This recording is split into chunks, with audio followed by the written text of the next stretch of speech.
Hi friends, welcome to Cute Chili channel. Bengali ஸ்டைலில் முட்டை குழம்பு எப்படி செய்கிறதுன்னு இன்றைக்கி பார்த்துடலாம். அதுக்கு நான் இன்னைக்கு 6 முட்டை வேக வச்சு எடுத்து வச்சுருக்கேன். அந்த முட்டையில் ஒரு ஃபோக் ஸ்பூன் வச்சு எல்லா இடத்துலையும் நல்லா ஹோல்ஸ் போட்டுக்கோங்க. அப்போ தான் மசாலா நல்லா உள்ளே இறங்கும். மசாலா ரெடி பண்ணிடலாம். ஒரு டேபிள் ஸ்பூன்லேருந்து 2 டேபிள் ஸ்பூன் வரை மிளகாய் தூள் சேர்த்துக்கலாம். 1/4 டீஸ்பூன் மஞ்சத்தூள், சிறிதளவு உப்பு சேர்த்துக்கிறேன். ஒரு இதுலேருந்து 2 டேபிள் ஸ்பூன் வரை தண்ணி சேர்த்துக்கோங்க. தண்ணி சேர்த்து அந்த மசாலாவை நல்லா மிக்ஸ் பண்ணிக்கிறேன். அதோட நம்ம வேக வச்சு எடுத்துருக்க முட்டையை சேர்த்துடுறேன்.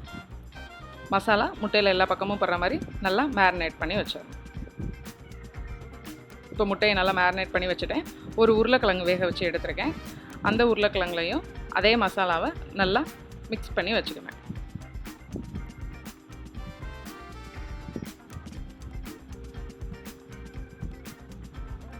இந்த முட்டையும் உருளைக்கிழங்கும் 10லேருந்து 15 நிமிஷம் வரை நல்லா ஊறட்டும்.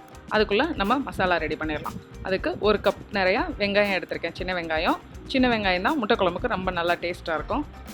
வெங்காயத்தோட 1 டேபிள் ஸ்பூன் ஜீரகம், 1 டேபிள் ஸ்பூன் மல்லி, 4லேருந்து 5 வரை மிளகு எடுத்திருக்கேன். இதையும் சேர்த்து 1 டேபிள் ஸ்பூன் இஞ்சி பூண்டு விழுது சேர்த்துருக்கேன். நல்லா மிக்சியில் இதை மிக்ஸ் பண்ணி எடுத்துக்கலாம். 1லேருந்து 2 தக்காளி வரை தக்காளியையும் மிக்சியில் அரைச்சி ஜூஸ் எடுத்து வச்சுருக்கேன். இப்போ நம்ம குழம்பு ரெடி பண்ணிக்கலாம்.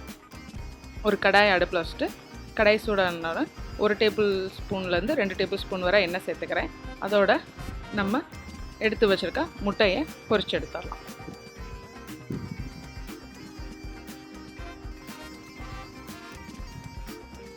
முட்டை லைட்டாக ஃப்ரை பண்ணால் போதும், ரொம்ப ஃப்ரை பண்ணிடக்கூடாது.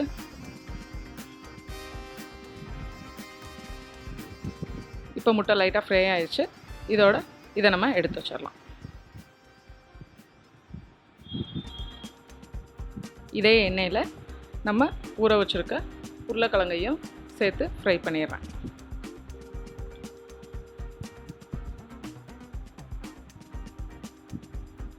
உருளைக்கிழங்கு ஃப்ரை ஆனதும் இதையும் ஒரு பிளேட்டில் மாற்றிக்கிறேன்.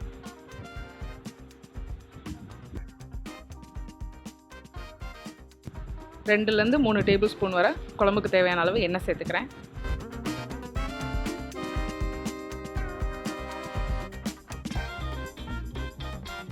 எண்ணெய் சூடாயிடுச்சு.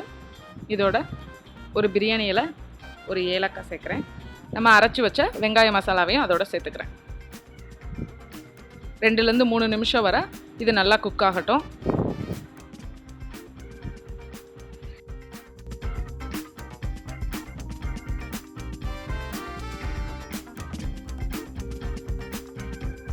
இப்போ எண்ணெய் நல்லா பிரிஞ்சு வந்துருச்சு. இதோட நம்ம அரைச்சி வச்சுருக்க தக்காளியையும் சேர்த்துக்கிறேன்.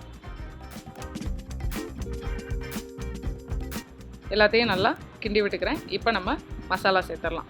1 டேபிள் ஸ்பூன் மிளகாய்த்தூள், 1 டேபிள் ஸ்பூன் ஜீரகத்தூள், 1 tablespoon garam masala, 1 tablespoon Kashmiri chilli powder சேர்க்குறேன்.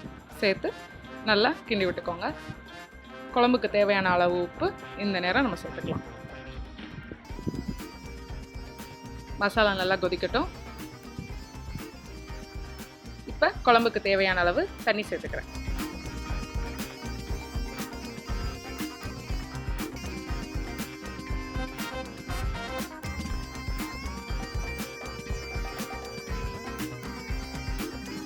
இதோட நம்ம பிரட்டி வச்சுருக்க உருளைக்கிழங்கு சேர்த்துக்கலாம். உருளைக்கிழங்கு மசாலாவும் நல்லா மிக்ஸ் ஆயிடுச்சு. இப்போ முட்டையை சேர்த்துடலாம்.